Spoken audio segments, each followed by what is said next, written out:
உங்க பொண்ணுக்கோ பையனுக்கோ கல்யாணம் பண்ண போறீங்களா? பத்திரிக்கை இன்னும் அடிக்காம வெயிட் பண்றீங்களா? அப்ப இந்த வீடியோவை முழுசா பாருங்க.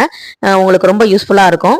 எந்த ஒரு பத்திரிக்கையா இருந்தாலுமே அதுல நமக்கு முக்கியமா வைக்கிறவங்களுக்கு தான் பெரிய பொக்கிஷமா இருக்கும் பத்திரிக்கைங்கிறது.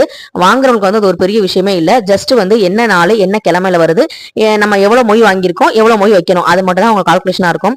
ஆனா இந்த திருமண அழைப்புதல்ங்கிறது எவ்வளவு பெரிய விஷயங்கிறது அந்த ஃபங்க்ஷன் நடத்துறவங்களுக்கு தான் அது தெரியும். அப்படிப்பட்ட அந்த திருமண அழைப்புதலை நம்ம எங்கேயாவது குப்பையில பார்க்கும்போது நமக்கு எவ்வளவு கஷ்டமா இருக்கும். அப்ப நம்ம அழைப்புதல் இனிமே குப்பைக்கு போக கூடாது. அப்ப என்ன பண்ணலாம்? இந்த மாதிரி ஒரு இன்விடேஷன் அடிக்கலாமா? வழிபாட்டு மலர்னு இருக்குல்ல, இதுல எப்படி இன்விடேஷன் அடிக்கிறது?